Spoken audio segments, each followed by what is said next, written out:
Good morning. Thank you for attending the California Retired Teachers Association webinar regarding retirement security for educators. We appreciate your attendance in this webinar. My name is Dave Walrath. I'm a legislative advocate for the California Retired Teachers Association. With me today is my partner in advocacy for LRTA, Jennifer Baker. It is my pleasure to introduce Jennifer to do the primary presentation. She developed the slides, she did the research, she is fantastic. I say this, I have known her for more than 20 years, from when she was in the Capitol as legislative staff, and then representing community college faculty, then with CalSTRS, then with California Teachers Association, and now working with me with CalRTA.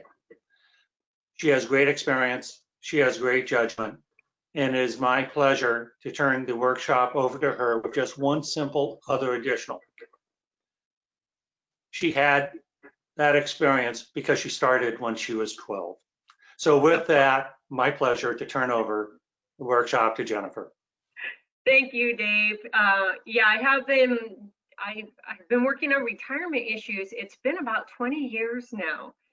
Since before I was gray, and it's been quite a bit of fun, and it's really my pleasure and honor to be working with Dave to represent you. I want to thank you so much for taking time out of your morning on this Friday. Just in case you weren't sure what day of the week it was, every day is Groundhog Day. And I wanted to go over some of the aspects of the webinar today, because I know this is a new experience for many of you. We're in a journey together. And I wanted to let you know a few different rules and protocols that we're going to be following today, just so you can understand. And I want to make sure that this can be a positive experience for you. So I did want to let you know that all of the questions that we're going to be taking today do need to be written down in the question box. There is a little a control panel on each of your screens, and if you look at that control panel, one of the lines says questions. If you click on the little arrow right to the left of where it says questions, you're going to see a little box open up, and you are able to write your question in that box. Dave and I are going to try to get to as many questions as we can throughout the workshop. The 4 questions that we are already going to answer that are on our list are related to the supplemental benefit maintenance account, what's going on at the Supreme Court, your 2% COLA, as well as questions about cuts to benefits that we've received. If you have questions in any of those areas, don't worry, we already have you covered. But if you have questions in other areas, please feel free to write that question down anytime during the presentation. We'll get to as many questions as we can during the question and answer segment of the presentation. Anything that we're not able to get to, we are writing all of these down, and we are going to be putting up answers to those questions on the CalRTA website as well as this workshop itself. So you will have an opportunity to watch it more than once, especially if you want to work to be more educated on some of these issues. There are 3 polls that we're also going to be including in this workshop to try to get a sense of where all of you are in regard to some of these issues. When it's time to click on the poll, I will let you know. You are able to select an answer, and then it's important that you also click the submit button, and we'll be able to see your responses right away.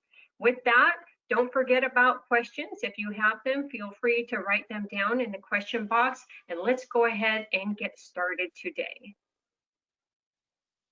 Okay, so we're going to be talking about CalSTRS in the age of COVID-19.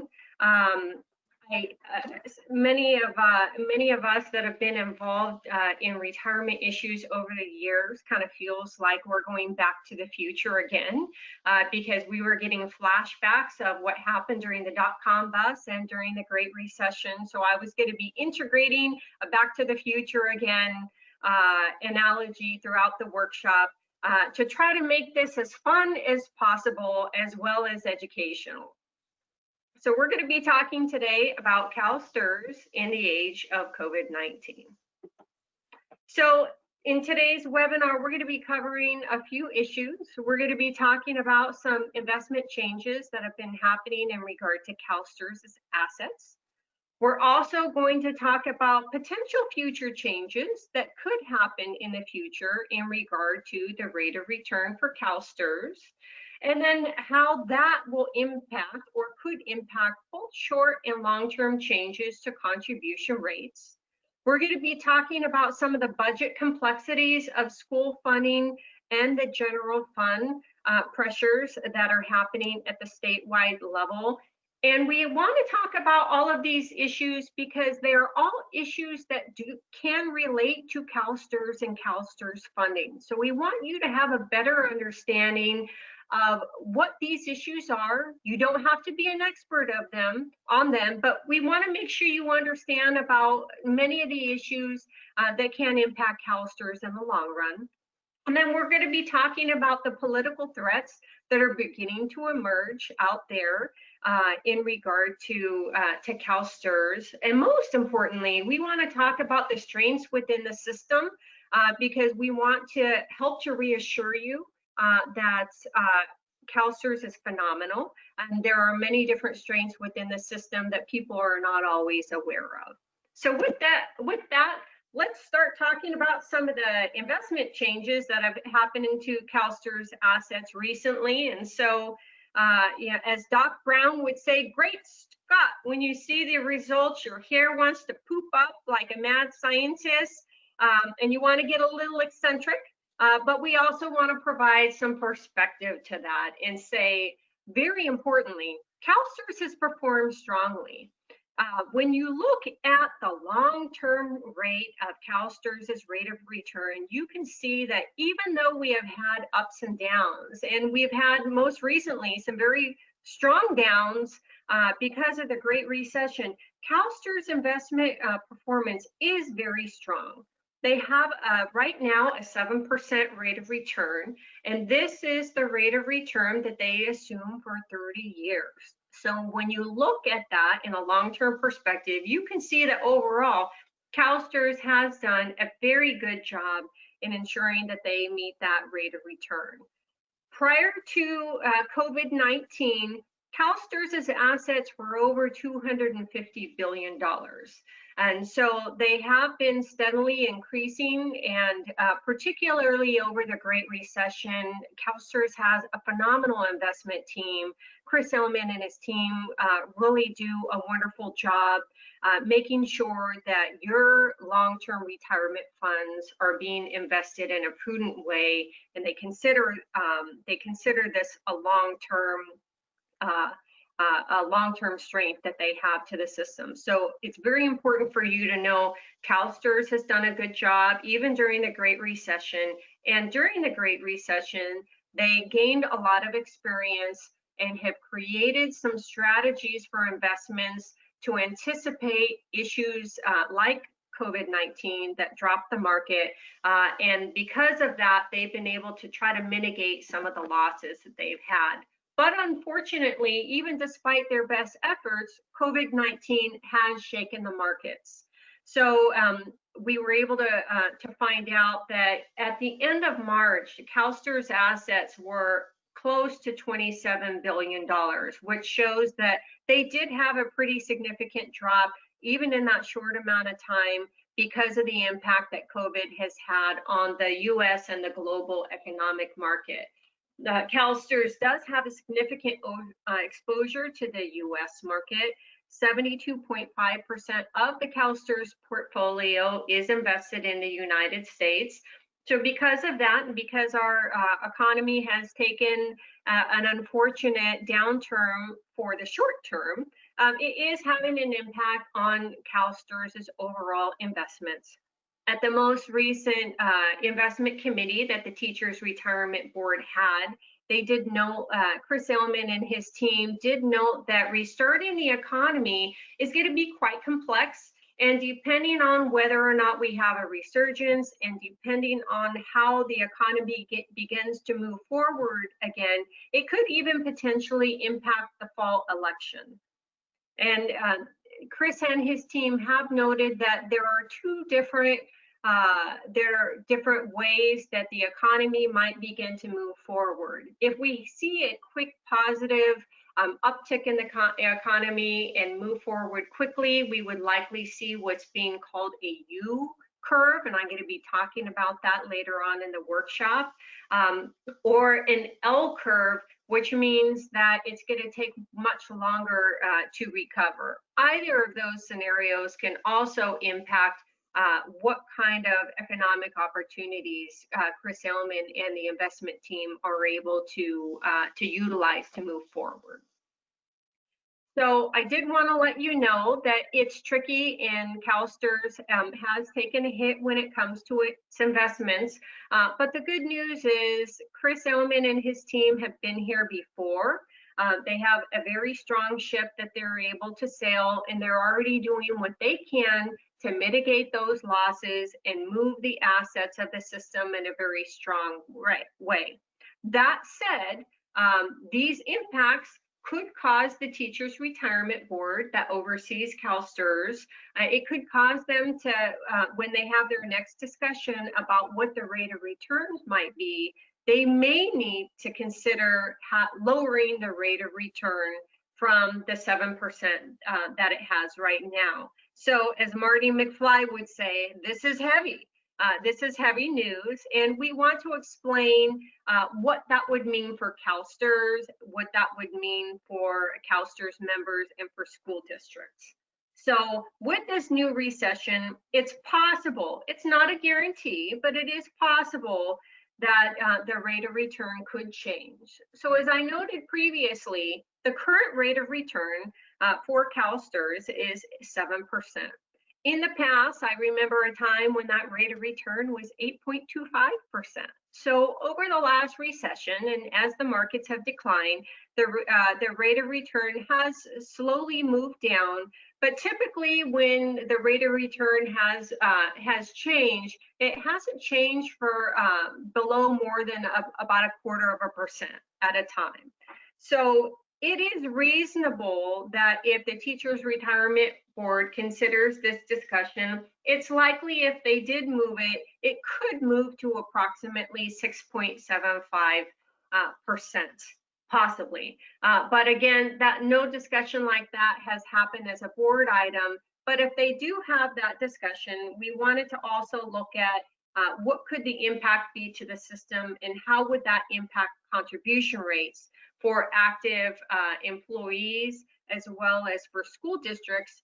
Because for any of you that have ever been on a bargaining team, or any of you that may have been a superintendent or have worked with CBOs, know that school districts need to plan a 3-year budget. So because of that, if there are going to be any changes that could take place in the next 3 years, it's important for individuals in those discussions to understand what those changes might be now. So if you look at what the current actuarial unfunded obligation is, and basically the best way to describe that, it's a very technical term, that just means a shortfall.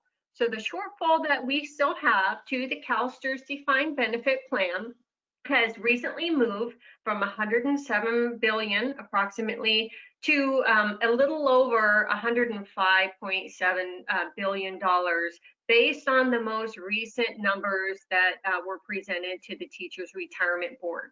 And that is extremely good news, because even though these are still large numbers, it means that we're trending the right way. And this is based on the legislation that was put together a few years ago, AB 1469. That's the long-term funding plan for CalSTRS. So the good news is that funding plan is working, and this is something that does take a while to whittle down, but we're making the right steps forward. So if the Teachers Retirement Board had to consider a reduction for their rate of return, if they did that by 0.25%, just for perspective, every 0.25% would increase that UAO, or the shortfall, by approximately $11 billion. When the Teachers Retirement Board does consider these issues, it never starts right away. Those issues always take place July 1st, which is the next fiscal year. So if they had a discussion either later this year or early next year and decided that they were going to pull that trigger, those changes would not take effect until July 21st of 2021. Or if they had the discussion in 2021 and pulled the trigger next year, then it would be July 1st of 2022, just to give you some context for the timelines that could be impacted. So right now, employers are paying a reduced rate of 17.4% based on the supplemental payment that was provided in last year's budget. So I want to put a little asterisk here, because I'm going to be coming back to what I just went over, because it is going to be discussed in context with what's going on in the May revise. So please, you don't have to be an expert at these numbers, but just know we're going to be coming back to what the employer rates are going to be later on. Okay. So let's talk a little bit about contribution rates. And these contribution rates don't impact you, but they do impact our active members, the state, and potentially our newer PEPRA members. So we're going to be talking about some of these changes. So what I would say is roads, where we're going, we don't need roads because we often see a number of changes that take place. So I wanted to let you know what the current numbers are for our employees, our employers, and then we're going to cover the state. So right now, most of you that are on this webinar were 2% at 60 members. And I almost want to say, I think all of you, many of you may even have had the opportunity to have some of the special benefits that were created at that time when CalSTRS was overfunded. Do you remember that?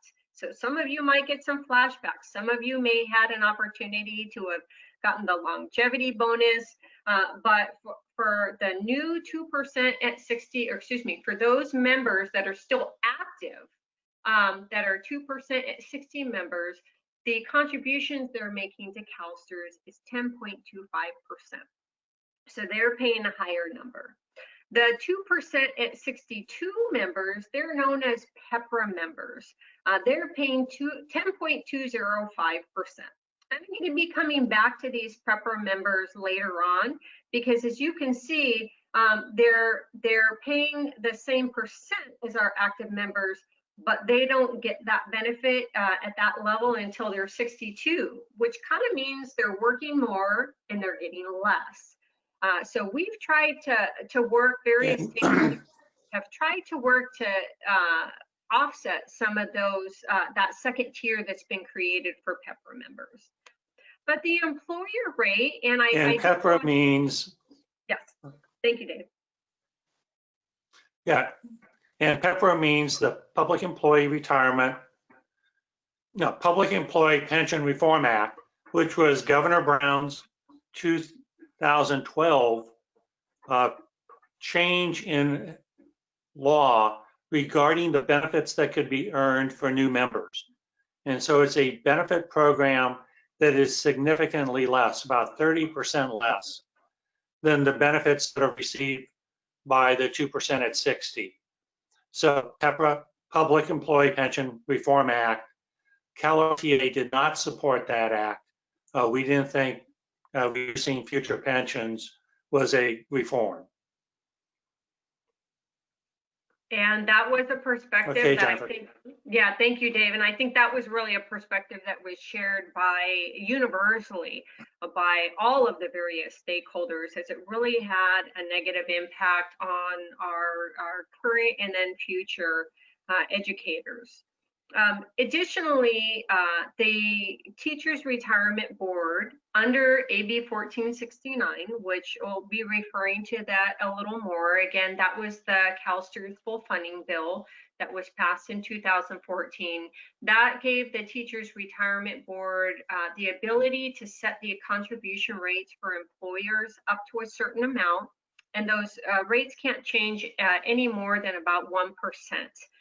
And so based on the recent actuarial valuation that was took place at the Teachers Retirement Board just a few weeks ago, these are the updated numbers that employers will be paying to CalSTRS as of May, or that they're going to be paying. And it's important to note what these numbers are. So we're looking at a little over 17%, and then at the low 18%.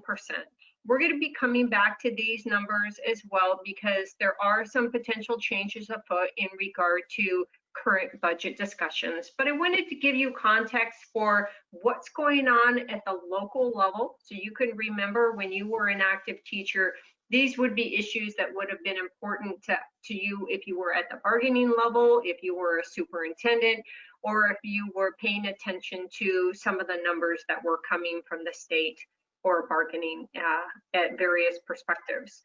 But I also felt it was very important to talk about state contribution rate changes, and it's going to be a particular note in regard to budget discussions as well. So under AB 1469, which is the full funding plan, the state is capped at making their necessary increases to CalSTRS at 0.5% annually of what their payroll is. So if there are any new shortfalls that are created that we need to make sure that CalSTRS is fully funded, it's the state that really assumes that funding gap, which is good news, which means they're going to pick up that slack, but they're capped at the total amount that they can give annually. So let's say they actually would need to give 2% in order to make sure that that gap is full. They can't automatically pay that 2%. It would take 4 years to move up to that 2%. But then there's also the gap that it takes to move up to that 2%. So they may wind up actually having to pay up to have 5 years increases to also pay for that little shortfall that was created with the gap it took to get to 2%.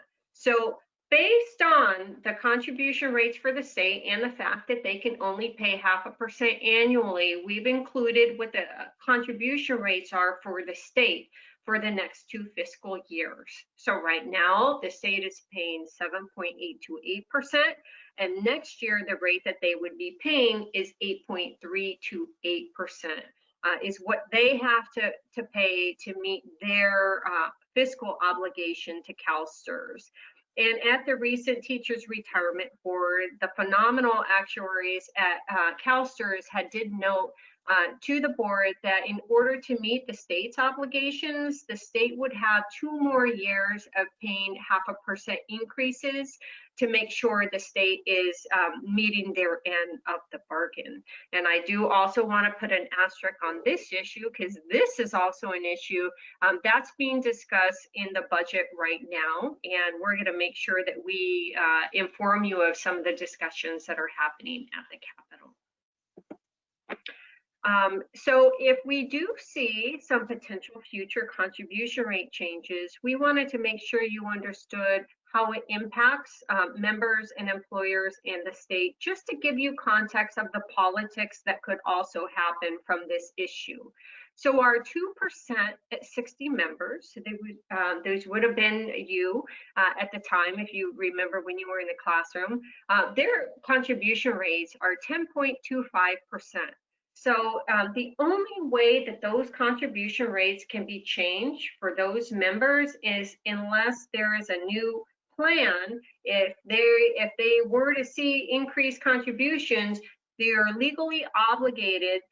The state would be legally obligated to offset those increases. So, for example, when AB 1469 was created, our 2% at 60 members moved from paying 8% up to 10.25% over a period of time, and they had to receive an equivalent benefit for paying more, and that was a 2% COLA that they received as something that's now vested.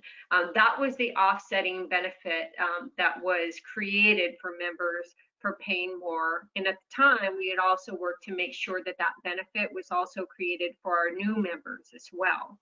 But this is not the case for our 2% at 62 or our PEPRA members. One of the unfortunate intricacies of PEPRA was that it specified that any PEPRA member has to pay 50% of the normal retirement costs.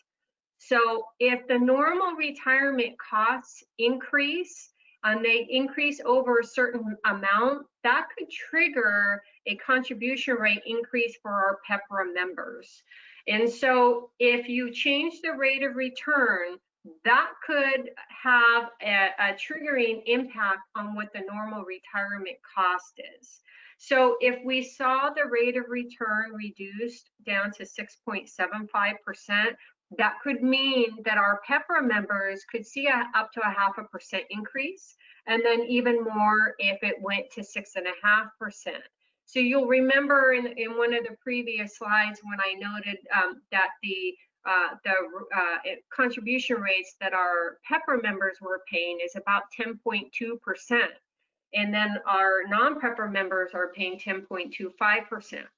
If the rate of return moved to 6.75%, that could mean that our PEPRA members could be paying about 10.7%, which means they would be paying a significantly higher amount than our 2% at 60 members are making for their contribution rate. So that's something that has a direct impact in the paychecks of a lot of our new teachers. So a lot of the millennials, this would be something that would have a direct impact on their paychecks, just at the same time where there could be less resources at the local level. So in addition to having an impact on teachers and our members in the classroom, this also would have a potential impact on the employer rates as well. So employer rates for the next few years are estimated, well, they were estimated to stay at 10.4%, and then we're going to move up a little more than 18%. I did also note what the state's contribution rate is going to be to the defined benefit plan over the next few years. So we've illustrated with a 0.5% increase what the state's rate would be. But if we saw a change in contribution rates, every 0.5% increase in the state contribution rate is about $180 million. And we also have to look at the payroll growth, how that's going to impact. So if the Teachers Retirement Board had to change the rate of return, we could see it potentially impacting employer contribution rates in the long run, and what the state contribution rate would ultimately need to be. The good news, though, is that the rates have already been set by the Teachers Retirement Board for next year, but there could be a potential pause in some of the increases for employers and potentially the state based on some of the budget discussions. But we wanted to give you context so you understand what your colleagues that are still in the classroom, some of the issues that they're discussing right now. And now we also want to talk about how the general fund and school districts budgets, what kind of a fiscal scenario they're in, because it will also give you context for some of the pension discussions that are happening in regard to the budget. So I would say it's your kids, Marty, something's got to be done about your kids. And especially for any of you that has grandkids and you're not able to see them right now, you'll understand how complex some of these discussions are right now because of COVID. So it's really created a new normal, which is somewhat chaotic. But I wanted to give you some perspective for what we saw in January and how the year had initially started. So initially, when we looked at the January budget for the state, they had over a $5.6 billion surplus.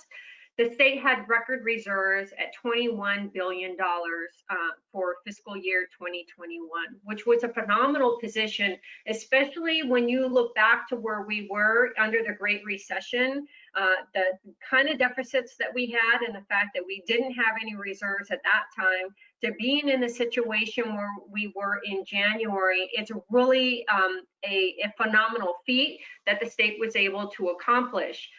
But COVID, since COVID snuck into all of our lives, it's had such a severe impact on the global, the national, and the state economy, and it's really decimated what those numbers were.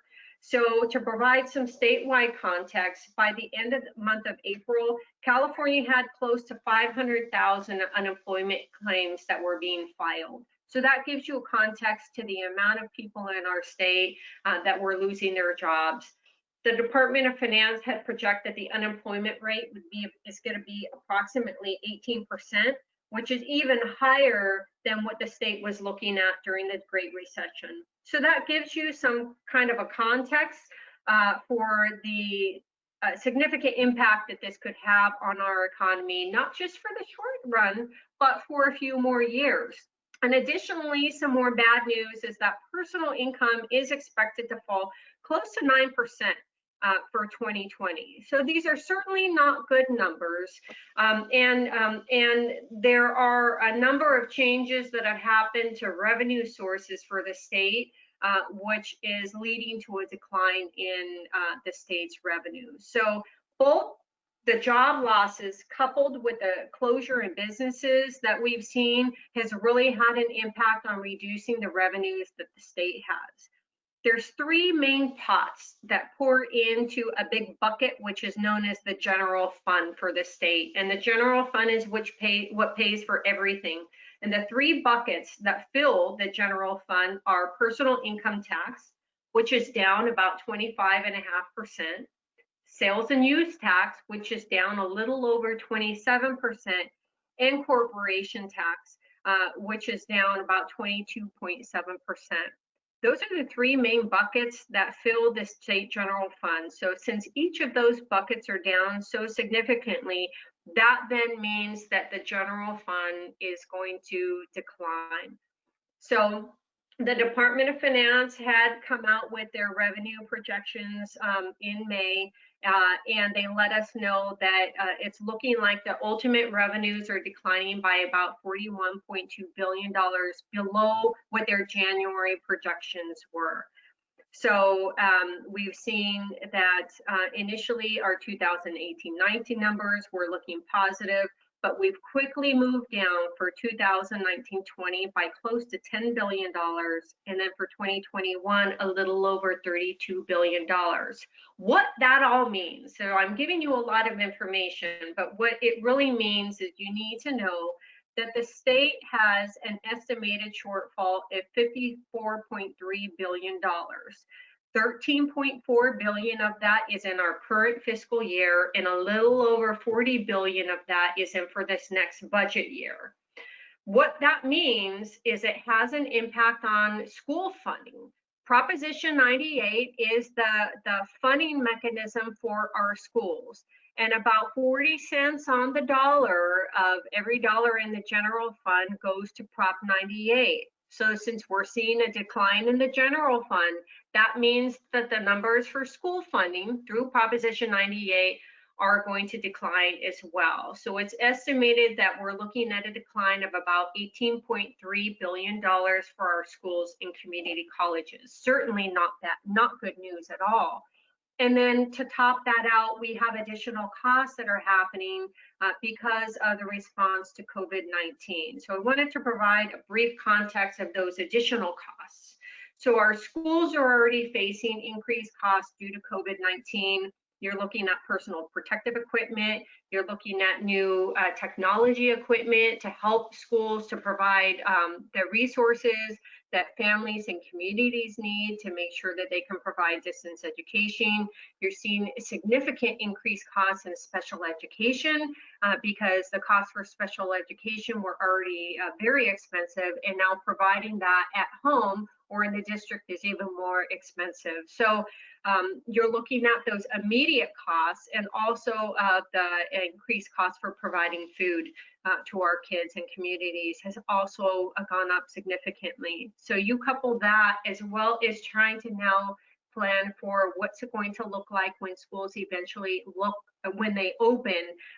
Some of the conversations that are happening right now are around providing potential staggered classes as well as distance education.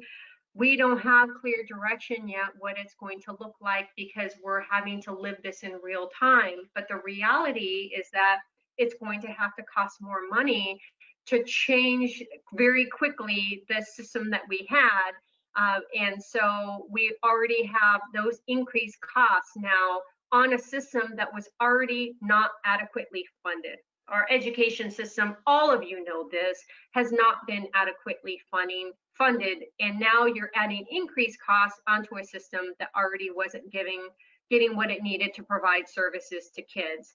On top of that, we're looking at conversations about significant cuts to Prop 98, and then on top of that, we've seen in declining enrollment. So our schools are in a very precarious situation right now, and it's going to be complicated. In addition to that, the state has also seen increased costs due to trying to address COVID-19. So the state has seen over a $7 billion cost in caseload increases for Health and Human Services programs to deal with addressing COVID-19 at the statewide level, as well as an additional $6 billion just in the emergency response to dealing with COVID-19. So we're seeing increased state costs, we're seeing increased costs as a state. Now, I wanted to make you mad. If you're not already mad or frustrated, let me add a little bit of something to color your day. What is very important to know is, and this happened even during the Great Recession, despite the fact that we're seeing budget cuts and despite the fact that the state is seeing a fiscal crisis, California continues to spend billions of dollars on corporate tax credits and exemptions with little to no transparency. And I did want to know, it doesn't mean that tax credits or exemptions are bad, but if the state is spending billions of dollars, especially right now at the time where you're talking about cutting education, health and human services, as well as other areas, it's very important to note that if you're spending money, you need to have ensured that the money that's spent is transparent and that it's accountable, and we're able to show that California is getting its return on the dollar. If we are not getting our return on the dollar, this is absolutely the time to have some very complex discussions to say, is it appropriate that you're not accountable for these billions of dollars, but yet you're still spending those billions of dollars at the same time that you're discussing cutting our schools and health care, cutting them by billions of dollars. So I did want to provide that as an area where the legislature and the governor, and they're beginning to have small conversations and changes about this, but it's important to note that the state needs to have more robust and a little braver, courageous conversations when it comes to looking at our tax policy in context with discussing cuts to education and cuts to cutting healthcare services. Despite the Jennifer, could you stay on that? Sure. Jennifer? Yep. Could you stay on that prior slide just for a second? Yep. On some good news on the state COVID costs, almost all of these are reimbursable by the Federal Emergency Management Agency, FEMA, the one who comes in when there's hurricanes, earthquakes, floods. They do have money to reimburse the state because this is a disaster. So about 75% of these expenditures will eventually be reimbursed by the federal government. So that is a plus. As far as the emergency response, they are not dealing with the caseload increases. So it's a moderated and mitigated good news. And a comment to Jennifer, so you all will know, Jennifer has been working on this tax credit issue for a number of years. And it has been the question of transparency. As she said, is the state receiving a reasonable return on the tax credit, corporate tax credit? This doesn't deal with personal tax credits. Those types of things. And, and excuse me. And lastly, the whole question of should pain be shared equally? Should corporations be expected to also have problems, especially large multinational corporations, should share in the pain rather than just simply people who are receiving direct services from state and local governments. Question of equity. So that is why the tax credit issue is very important. But there is, at least on this slide, one piece of a small ray of good news is the reimbursement by FEMA for a portion of that $6 billion in emergency response. Thank you. We can go on to the next slide. Thank you, Dave. And I know we've just given you a lot of very negative information. It can seem a little bit overwhelming, but we also wanted to provide context. And here's some good news. And it might not seem like good news, but it really is. The Legislative Analyst's Office recently weighed in on the numbers that the Department of Finance and the state was estimating for their statewide deficit. And typically, the Legislative Analyst's Office does not weigh in this way. So the fact that they came out early to say, we actually have somewhat of a different perspective is very significant, and we think that it is a ray of hope. So as I noted before, the state has close to a $54 billion estimate that the Department of Finance had estimated. The LAO came in and said, you know what? We think you were too conservative, and even our most conservative estimates are not as bad as $54 billion. So remember earlier in the presentation, I talked briefly about two different kinds of curves. I talked about a U-shaped curve and I talked about an L-shaped curve. Well, a lot of different analysts are talking about these kinds of curves when it comes to a recession. So a U-shaped curve is one of the recession scenarios that the Legislative Analyst's Office is also considering. And the LAO has assumed that if we have a U-shaped recession, you're likely to only see about an $18 billion budget shortfall. And again, a U-shaped recession would be a fairly quick turnaround in the economy after we see the markets opening up and things moving back. Not quite to where they were right away, but seeing more of a positive response. An L-shaped recession would be a recession that really takes its time, moves like molasses. And so an L-shaped recession would assume that we may have another outbreak or resurgence of COVID, that people are not comfortable getting back into the economy, and we see this recession taking longer than anticipated. That would be an L-shaped recession. Under that recession, which is the pessimistic assumption, they're only assuming that we would see a $31 billion shortfall, which is over a $20 billion difference from where the Department of Finance estimates. That's very good news, because that means that perhaps the shortfalls may not be as bad as were anticipated, which means we might not be looking at cuts that were as severe as estimated by the Department of Finance. So that's very good news.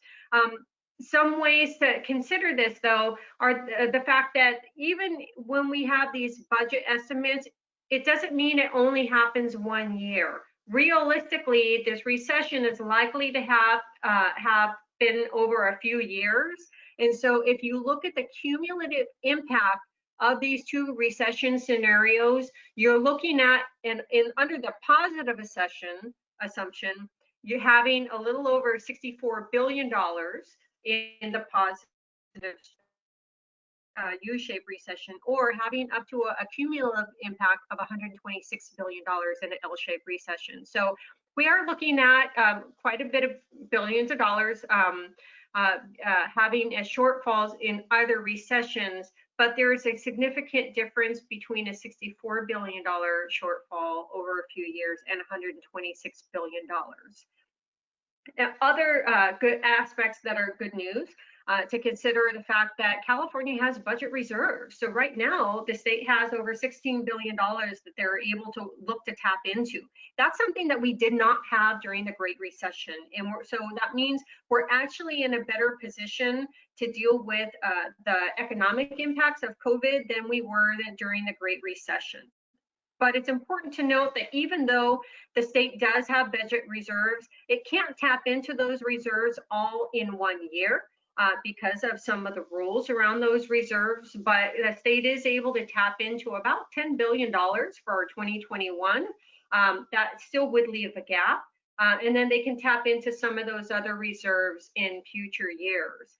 But the LAO has also noted that in order to try to maximize the ability for dealing with some of these shortfalls, it's very important for the legislature and governor to make sure that they can put the final budget solutions into place by June 15th, because this way it lets the state and our businesses and the economy know what's the state's game plan for the situation, so we can start to implement those plans right away. Realistically, though, we will have a budget by June 15th. Whether or not it's going to have the complex array of tools to solve these problems is still yet to be seen. So also wanted to let you know that the federal government has been weighing in on response to COVID-19 in a significant way. We did recently see the CARES Act implemented, and that included billions of dollars in help and support to our state in various ways, to our schools, for healthcare services, for supplemental payments. And that was very helpful. We're going to touch on that when we talk about the statewide budget. We also saw Congress recently weigh in with a proposal which is known as the HEROES Act. That act, should the Senate and should the President want to move forward with that, would provide over $101 billion for states, for school districts, and higher education, specifically for coronavirus response. In that, $90 billion would go to states for local funding for our schools, secondary schools, and our public post-secondary institutions. And as well, in addition to that, it would also authorize $5 billion in funding for our schools and libraries in context for providing internet service, because obviously with distance education, technology and high-speed internet is an absolute priority. We are not getting indications this is something that is going to move quickly, and perhaps it may not move in this current format. But the good news is there are discussions taking place at the federal level in regard to trying to provide more support to our states and our schools, and we're looking forward to where those conversations may go. So now on to the state. So the state, the governor's May revision, and what the May revision is that's a more realistic scenario that the governor and Department of Finance provides. It says, this is our budget plan, and the legislature, these are the numbers you need to use in context with helping us to all finalize a budget that can be passed by the June 15 constitutional deadline. Typically in the May revise, you see all our final numbers because they're based on what our April tax receipts were going to be. But some of those numbers are not going to be absolutely clear because, as many of you may have heard, some of those deadlines for getting our tax for folks paying their taxes have been shifted to allow for a cushion because there has been so much economic certainty out there. So we don't have absolute numbers everywhere, but we have a pretty good guess of where they are. But what the governor's May revision does, it does create somewhat of a pension holiday for the state to save costs over the next few years. And the state has noted that that it does want to continue to ensure that the state payments are taking place, but it's not having the general fund pay for those contributions. What it's proposing is using Proposition 2 or rainy day funds to actually pay the state's portion of retirement costs for the state, which is a departure, and it would set a different precedent. And we're having discussions about what does that really mean? How safe is that? Would this change some of the trajectory for how AB 1469 would continue to be implemented?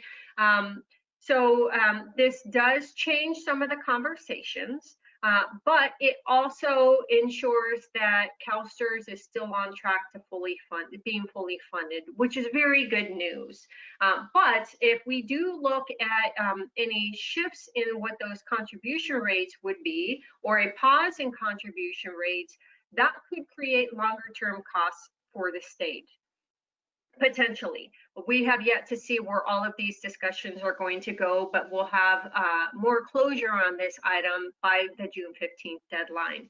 The second thing that we've also seen take place is in the budget, in the May revise, it's proposed that we see a change in contribution rates for employers for the next 2 fiscal years. So as I noted before, the Teachers Retirement Board has a limited amount of rate setting authority for employers, and it had already just set what the employer contribution rates were going to be based on their new unfunded actuarial valuation. In the May revise, the state has proposed giving employers supplemental employer contribution relief, and it would reduce their contributions down to about close to 16% for the next 2 fiscal years, and then the employer rates would go back up to about 18.2% the year after that. So what the governor is trying to do is provide some fiscal relief at the local level to offset the cuts that are happening at the local level. So in that aspect, it's a creative way to try to prohibit additional funding cuts at the local level, but it's also creates some long-term complexity when it comes to fully funding CalSTRS. Because what the governor is proposing is to use that previous supplemental payment that I also discussed earlier that the state had provided in last year's budget to try to pay down some of that long-term debt for employers. And the state's saying, well, let's take that money back and let's use that to provide this employer contribution relief. Now, it does provide a short-term benefit of not having costs take place to the classroom and to teachers and others and kids right now. But the dilemma is it now eliminates some of those long-term savings that we were seeing from that supplemental payment. So the savings that the state would have gotten are going to be reduced, and it would be reduced by about $2.8 billion for employers in savings in the long run of the funding plan. So we don't know exactly how this is going to look at the end of the budget, but we wanted to provide you context so you understand some of the conversations that are happening in regard to CalSTRS. What I do want to assure you is that we're working to have conversations to ensure that CalSTRS remains on a plan towards full funding, and that this legislature and the governor retain their commitment towards making sure that we keep CalSTRS fully funded and keep CalSTRS moving forward. So with that, I did want to put a little pause, and we're going to take our first poll. And the first poll that I wanted to share with you is based on the information that you're receiving today, and based on what you've been hearing from CalSTRS and from CalRTA. Do you feel confident that your CalSTRS retirement is secure? I'm now sending out a poll. Do you feel that your CalSTRS retirement is secure? Please select your answer. You can choose yes, no, or you're not sure. When you've made your selection, please make sure to hit the submit button to submit your poll. I'm going to give you just a minute to make your vote. We're very interested in hearing what you have to say about how confident you are that your CalSTRS retirement is secure.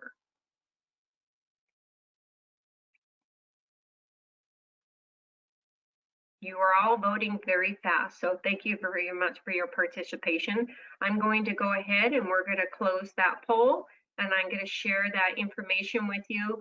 52% of you do feel confident that your CalSTRS retirement is secure. 5% of you do not feel secure. 43% of you are not sure. So I think that's very important to note, because we want to help you to feel that your retirement is secure, and we want to make sure that CalRTA is doing what we need to do to make sure that we can provide that security and work with CalSTRS to provide that security for you. Excuse me. Okay, so I'm going to provide a little more negative information. This is scary stuff. But the reality is this is similar to a bolt of lightning. Political threats are emerging, and just like in Back to the Future, they did actually know where a bolt of lightning was going to strike. And so I say that because Dave and I have been through this before. CalSTRS has been through this before. We're actually much more aware of what to expect, where it may come from, and what it may look like. So I did want to talk about some of the political threats that we're starting to see emerge, and let you know that that we're aware of them and on top of them. So I wanted to talk about some of the risks to CalSTRS, and Dave was going to help to share some of the information. The first issue is the Supreme Court, and the Supreme Court is evaluating right now what's known as the California rule, and they're expected to rule in August. And Dave, I was hoping you could share a little bit about that issue and how it could potentially impact CalSTRS. Will do. The California rule is more than 40 years old. And it was a series of decisions by the California Supreme Court regarding retirement benefits for public employees.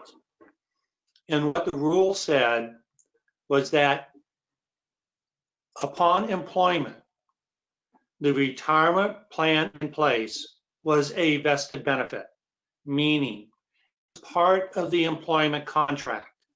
And under contract law, both state constitution and the United States Constitution, both parties must honor and comply with the contract. No one party can unilaterally change it. The issue that came up in what is going before the courts was a series of 3 cases related to the changes in retirement law made by Governor Brown as part of the Public Employee Pension Reform Act. The first one was heard last year, and the courts decided that it did not affect the California rule, so they didn't take any action regarding the rule. So it stays in place, no change. The second is a series of cases coming up from counties. And that one is where the oral arguments were heard, and we expect a ruling in August. We are hoping that ruling will be similar to the ruling in the first, meaning that there is not an issue with the California rule, it stays in place, and that the issues raised in the litigation can be resolved outside of the California rule. The third, and still remaining, is the Marin County Public Employees versus Marin County Retirement. That one has not been heard yet. That may be heard either later this year or next year. There is no schedule that the California Supreme Court has to follow. The issue of whether there can be a change in the pension on an emergency, that has been asserted, and that has been asserted in the ruling by the appellate court on the Marin case. That is the one that has not been fully discussed. It is partially with the cases that were argued in August. But like I say, we are hoping, because it's only partially there, there's a way of addressing those cases without changing the California rule. The Marin case, on the other hand, is just a direct attack on the rule. So those are the court cases where they are. We're following all of them. CalSTRS is following all of them. California State Teachers Retirement System has filed briefs with the court supporting and the maintenance of the California rule. So we are following. The other piece that we're not going to now is the piece about what happens if the courts do rule. We don't have time for that. If they do rule in a way that affects the California rule, that is something that would take more time than we have for us today. So I'll turn it back to Jennifer on this slide. Thank you so much, Dave. And there are some other things out there that can have an impact on CalSTRS, and one of them is legislative threats. So we did see a bill introduced earlier this year, AB 2998, that would have eliminated mandatory participation in CalSTRS. That could have absolutely devastating impacts to CalSTRS's overall security. And thanks to your efforts and collaboration with some other stakeholders, we were able to prevent that bill from even getting a hearing. And I really have to thank, I know that many of you that are watching this webinar participated when you received the legislative alert. I would like to extend my thanks and gratitude to you for the many phone calls, for the emails that were sent. It caused quite a stir at the Capitol, and it prevented that bill from even getting a hearing. But and the good news is that you were able to help to stop those efforts. The bad news, though, is we're starting to hear more conversations about potential future legislation that would eliminate mandatory participation in CalSTRS, or that would try to eliminate public pension systems. To let you know, this is not the first time that it had happened. When we saw both the dot-com bust and then the Great Recession, it was very common to see these kind of legislative attempts happen at the state capitol. And Dave and I would work with others to try to make sure that we beat those efforts down. And the good news is none of that is going to stop. We're still here fighting in Sacramento to make sure that we're not going to see attempts to try to eliminate a defined benefit, but that they're still out there. And it's likely that we're going to see more of these battles within the legislature in different ways over the next few years because of the shortfall and because of the emotional fallout from the economic situation that we're dealing with. In addition to that, we have been seeing an uptick in anti-pension articles and reports, and some of them, I would say the reports are dubious because they'll use manipulated or false information to try to skew a very negative impact or perception about CalSTRS or public pension plans.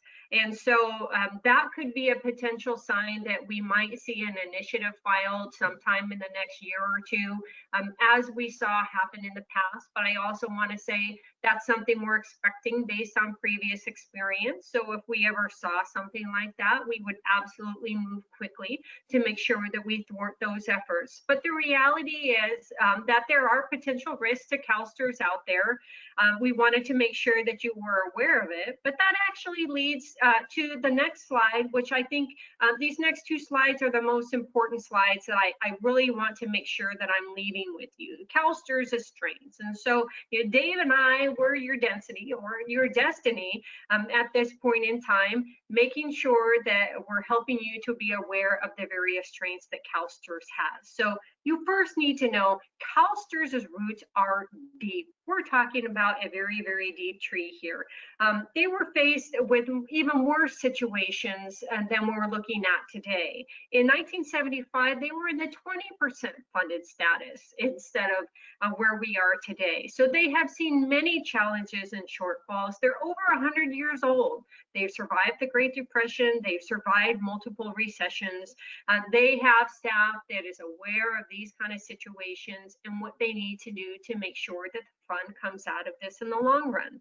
They continue to have the course of full funding through AB 1469. And as I've noted before, they're in a stronger place than the beginning of the Great Recession because they have the ability to partially adjust contribution rates, and also because they have a team that's recently been through the Great Recession, understands what they need to do to course correct and then to help to move the fund through this. It is possible that there might need to be some future tweaks necessary to ensure that we continue to have full funding, but that's something that can take place within reasonable timeframes. It took a decade to create AB 1469. We knew about it, the shortfall that happened from the dot-com bust, and at that time, CalSTRS and a number of stakeholders were working to close that gap, but it ultimately took 10 years until we were able to see AB 1469 move forward. So just as CalSTRS looks at the long-term horizon, when it comes to making any changes, those changes would need to take place within a long-term horizon. So it's nothing that we need to worry about for today. And the best news is that your pension is in good hands. CalSTRS knows what they're doing. As I've noted, they've been here before. The CEO for CalSTRS, Jack Enos, was initially planning on retiring earlier this year. As soon as COVID hit, the board had a conversation with him, and he's delayed his retirement until later next year because he's familiar with what he needs to do administratively to ensure that CalSTRS staff is in a good place. And then even more importantly, Chris Illman, the Chief Investment Officer for CalSTRS, was here during the dot-com bust, here during the Great Recession, and he's been actually taking plans even before COVID-19 hit to make sure that they had various economic scenarios put together to help them weather exactly these kinds of storms. So it's reassuring. I've known them both for about 20 years. They are the cream of the crop. They're absolutely phenomenal, and their individuals and all the staff that they have are phenomenal. So you do need to know CalSTRS has a very good team that's working to make sure that your retirement is taken care of. And most importantly is CalRTA is here to also protect CalSTRS. So you need to know CalRTA had supported CalSTRS during the dot-com bust, during the Great Recession. CalRTA has supported CTA to work to advocate and pass AB 1469 that took place back in 2014. It took years of work and advocacy with stakeholders to get there. If we have to have conversations in the future, we're certainly able to do that. But what I really want to leave with you is CalRTA continues to support CalSTRS. We're really a conduit right now for stakeholder and legislative engagement. We're working with other stakeholder organizations, the legislature, Department of Finance, the governor's office, and most importantly with CalSTRS to have the complex conversations we need to have to make sure that we can help support CalSTRS so that they can support you. So I did want to make sure that you are aware of the excellent work that CalRTA is working to protect CalSTRS to ultimately protect you. And that's going to leave us moving to the question and answer segment. But before we start that, I did want to do one of our other polls. And this poll is, do you believe that CalRTA is effectively working to protect your retirement security? We're very interested in your thoughts on this issue, because we want to make sure that we're doing what we need to do to make sure that you feel that your retirement is secure. We want to make sure that if there are additional things we need to do, that we can put them into place. So I'm going to give you just another minute. Do you believe that CalRTA is effectively working to protect your retirement security? Please select yes, no, or you're not sure, and don't forget to hit that submit button.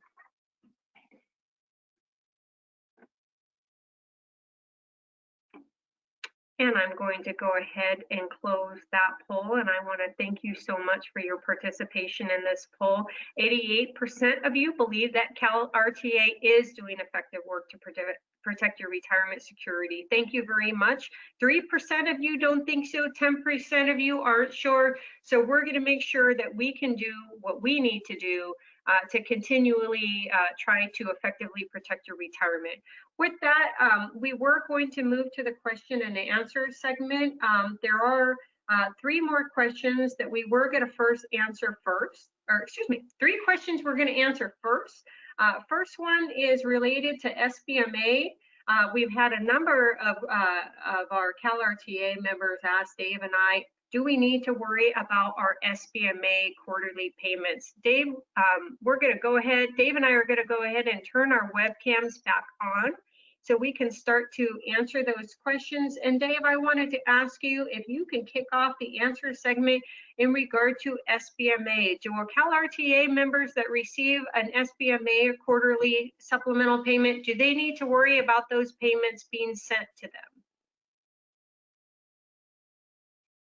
No, they do not need to worry about those payments being sent to them. The SBMA is very well funded. It is funded by a variety of sources, partially from interest earnings on their assets. The other piece is from the State General Fund. The State General Fund provides a contribution equal to about 2.5% of the CalSTRS covered payroll. Strange video right now. Anyway, that amount is a vested benefit, which means it is guaranteed under the law and cannot be changed without agreement. It is considered to be part of the contract.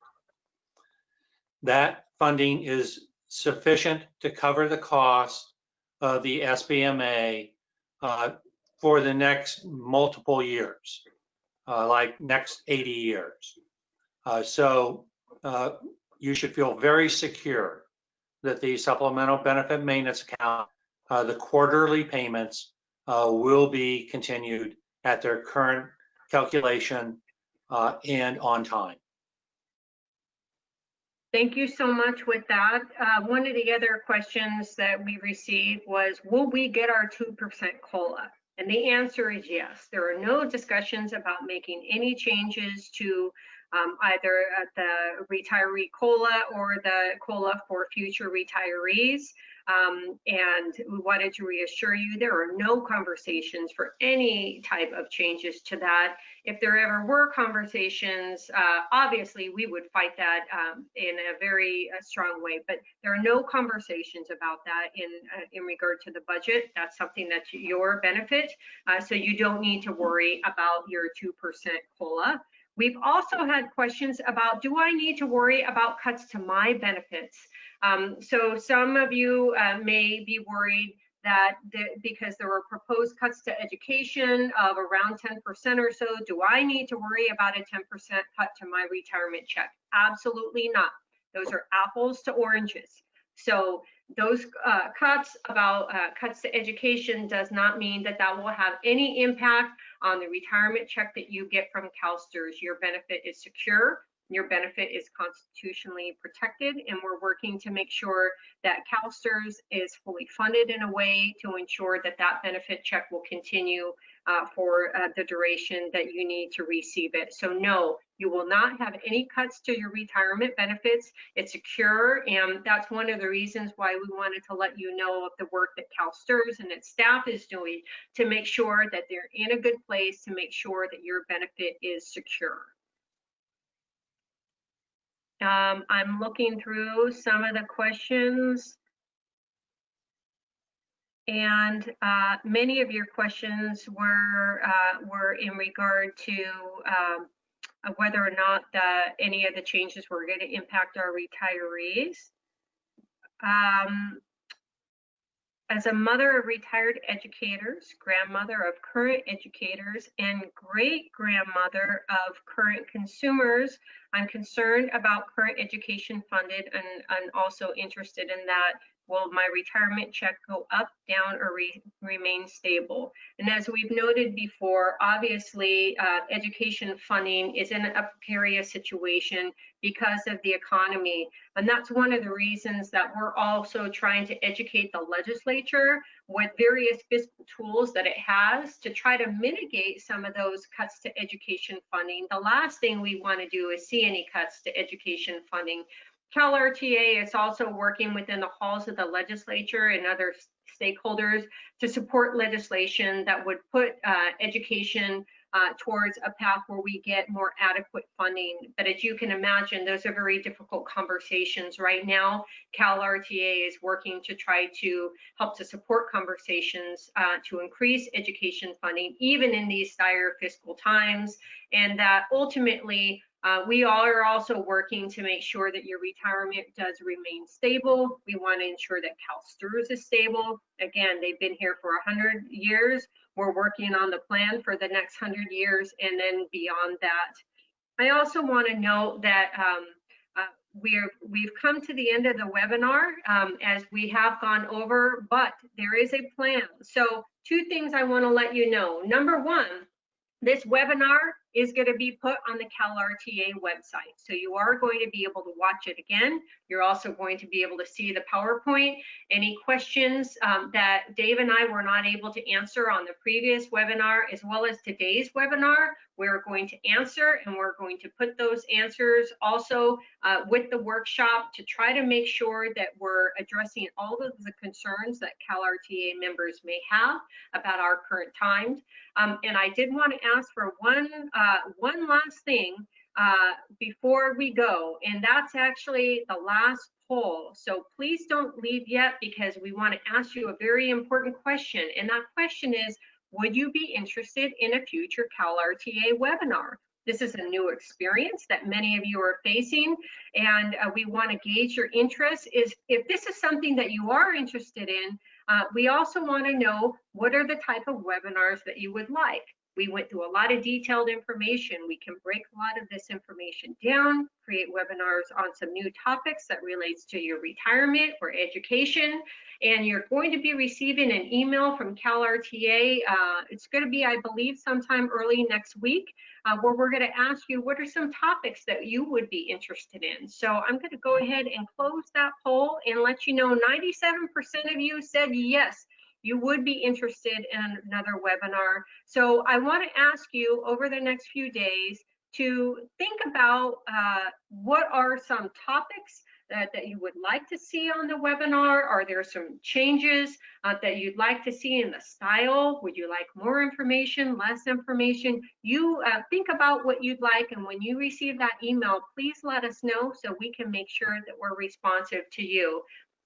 I also want to say thank you so much for taking the time to participate in today's webinar. We know that it's a lot of information, and some of it might seem overwhelming. Some of it might be new information that might be very complicated to understand. But we also want to make sure that you're educated about the issues so that when we start to talk about these in the future, it's really going to start to make sense to you from a macro perspective. So on behalf of myself, I want to say thank you, and I'm going to turn it over to Dave to finish up our closing remarks and say thank you for your time today.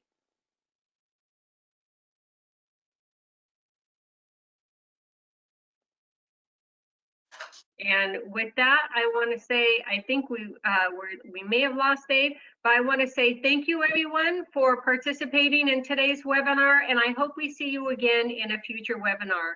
Thank you so much, and I hope you have a great holiday weekend.